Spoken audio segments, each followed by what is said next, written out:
just gonna ignore that hate crime, huh? Yes, we are. And this will not be the first time Saved by the Bell will come at odds with race and culture. But why the disguise? Well, lots of girls want to ask me to dance, but I don't want to say yes or no till I know if Kelly's going to ask me. But school isn't over, yet you're changing out of your disguise. And Zack might be onto something. Do you know where Zack is? Yes, I do. His body went that way, but his soul is in the gymnasium. Thank you! With the disguise, Zack is avoiding being asked by nitwits. Why did she chase Zack's soul and not his body? Kelly informs Zack that she hasn't chosen her date yet. Slater stops by to open his locker just so he can close it for emphasis. Slater insists that he'll be Kelly's date. Now fight! Oops, that's a different episode. If I were you, Morris, I'd find someone else. Hey, Zack! Zacky! Enter Rhonda Robistelli, who is apparently wearing all of her clothes. Zack doesn't like how she's always kicking her legs and stuff, so he avoids her like the plague. This episode had 1.5 minutes to kill, so Lisa spends it yanking Zack's chain about Kelly's preferred dance partner. One thing we definitively learn is that Zack routinely carries Bon Jovi tickets around for impromptu briberies. And the bribe doesn't work here. At the max, Zack and Slater compare notches. Turned down 6 girls. That's nothing. We turned down 7. And a teacher. Was it this one? It was definitely this one. You guys are so disgusting. If either of you had even an ounce of integrity, you'd go with the first girl who asked you. Hey, does anyone remember Danny? Jessie, do you remember Danny? Lisa shows up and announces that Kelly can attend Jessie's slumber party. Zack gets all hot and bothered and asks for any inside tips Kelly might drop. The girls hate this idea. And oh hey, Max exists. He delivers a note for Zack. Dear Zack, my heart jumps for you. She loves you, kid. Who? Hey, Zacky! We gotta talk, hunk of mine. Yes, Jimmy Legs! Every man for himself! And then Zack runs to hide in the kitchen. And all the while it seems that Screech is just macking on the twins. It is an accepted fact that Zack and Jessie... Ooh, that was awkward. Zack and Jessie have been friends since they were little, so entering each other's room via the window is standard practice by now. Zack, however, has decided to exploit the seemingly platonic relationship for some good old-fashioned voyeurism. Screech runs the microphone cord under the rug and out the window. He then hides the cord with the curtain. Wait, what happens if Jessie closes the window? Well, there's no glass? It's just open? Living in the perfect weather. Hey, here's to you, California. Be there in a minute, Mom. The boys narrowly avoid detection, and Zack adds undergarment theft to his rap sheet. 2 extra notes about this scene. 1, there's a Ouija board on Jessie's floor, which should have indicated a pretty interesting slumber party. Alas, it isn't used. 2, this shot lives in my brain rent-free. Notice the ballerina poster with the hand to the face. Now watch Screech step right into the shot with Zack's hand near his face. Was this on purpose? Alright! Slumber party time! This is where Jessie tells the story about how a guy tried to make out with the back of her head. He left his retainer in my hair.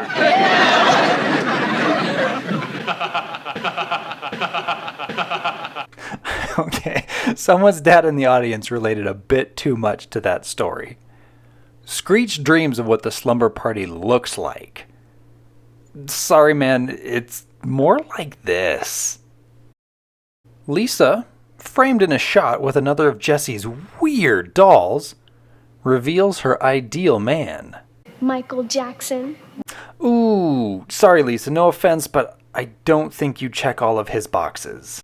All eyes turn to Kelly, and she finally picks her date for the dance. If I had to make my decision right now, I'd pick Zack. Yes!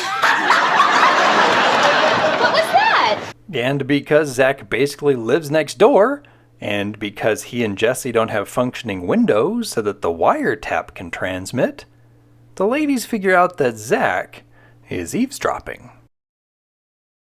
And I love Kelly's response as Zack tries to cover his mistake. Go Lakers! Did you see that shot? Well, what's he doing? That's weird. The Lakers aren't even playing tonight. Is it just me, or does knowing that make Kelly a little more attractive? With the microphone not working, I love how Screech doesn't take Zack's crap. These two really were on the same level in the early episodes. Zack's violating our privacy. Look, guys. It's just a stupid prank. Let's not get angry. Let's get even. What do you mean? Got an idea to get Zack back. But I'm gonna need your help.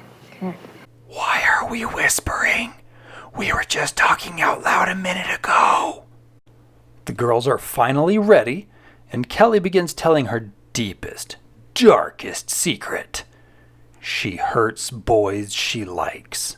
Like massive headache, blacking out, cops involved kind of violence. Zack, she sounds weird. Yeah, she does. But before Zack can get more info, Jessie cuts the wire. Screech is legitimately worried. Zack, Kelly's dangerous! Oh, come on, Screech. She's a girl. Zack, I'm worried. Girls can be brutal. Side note, I'm a fan of the band Hello Goodbye, and they sampled that line from Screech in the song Lindsay Pie a la Mode, or Songs for Lindsay Pie. I promise that I'll stay in my spot. Oh, come on, Screech. She's a girl. Zack, I'm worried. Girls can be brutal. At school, Screech tries to impress Lisa. Unfortunately, she hates the impression. Ironically, Screech may be checking all of Michael Jackson's boxes right now. Excuse me, Michael, but we have a dress code at this school. My office now. You're gonna bust Screech for that, but not Lisa for this? Jessie relates to Zack that she's been spending extra time with Kelly as support. She also expresses her concern for Zack's health with a kiss. She signals to Memoirs of a Geisha, who is putting out all sorts of vibes, who then signals Slater, who was apparently in on the prank. Well, Kelly beat me up. She beat you up? You know, that's a good touch on Kelly's part. I'm telling you, Zack. Please, be careful. Yeah. She told me she likes you more than me.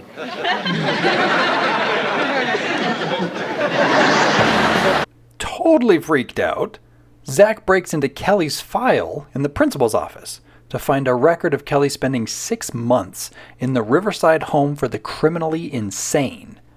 Mr. Belding shows up, and Zack asks him for protection from one of the students. Okay, who is it? Terrible Tommy Tanner or Norman No Neck Nunzio? Neither. Kelly the Killer Kapowski. Kelly Kapowski. Uh-huh. Excuse me for a moment. Now, I can't tell if Mr. Belding is also in on the prank, or if Kelly also broke in to plant the asylum note, but Belding then callously waves Zack off with the most underrated joke of the episode. Look, you don't understand. Kelly gets these headaches and They all get headaches, Morris. And my wife just told me that joke is not funny. Relax, Zack. I know where you're coming from.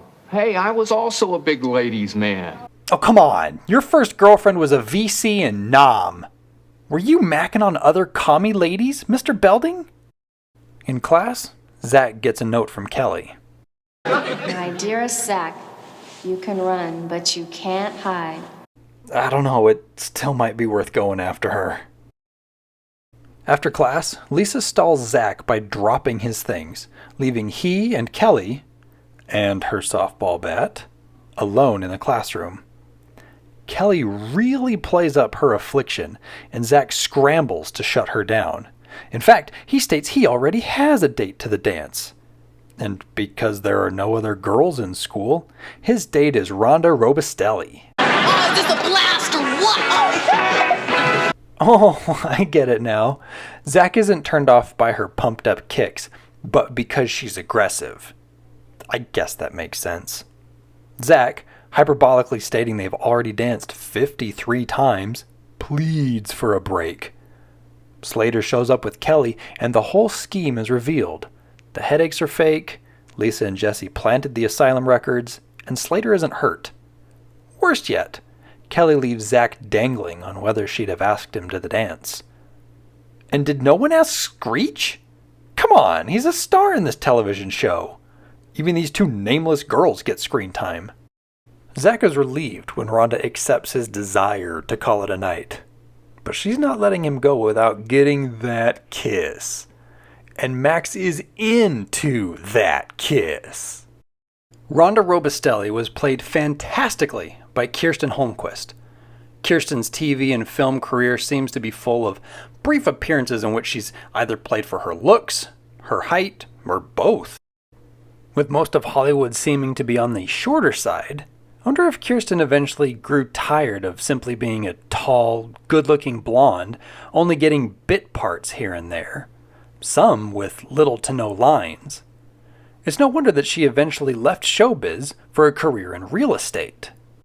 Oh, wait a minute.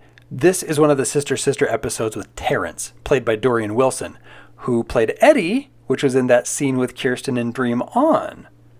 This episode also has Christopher Carter, who played Trevor in Good Morning Miss Bliss. We need to stop. This is not a Sister deep dive. Look! This episode also has the security guard from The Office! Okay, back to Kirsten. She soon developed a very successful real estate practice. This, coupled with her TV industry know-how and obvious good looks, helped her get the TLC show Property Ladder. She continues to work in real estate, having co-founded Becker Studios with her current husband, Daryl Becker. Rhonda Robistelli appears in a later episode, so we can look forward to seeing this blonde bombshell again. I mean, she's no Sarah Carter, but then again, who is? Zack, she sounds weird.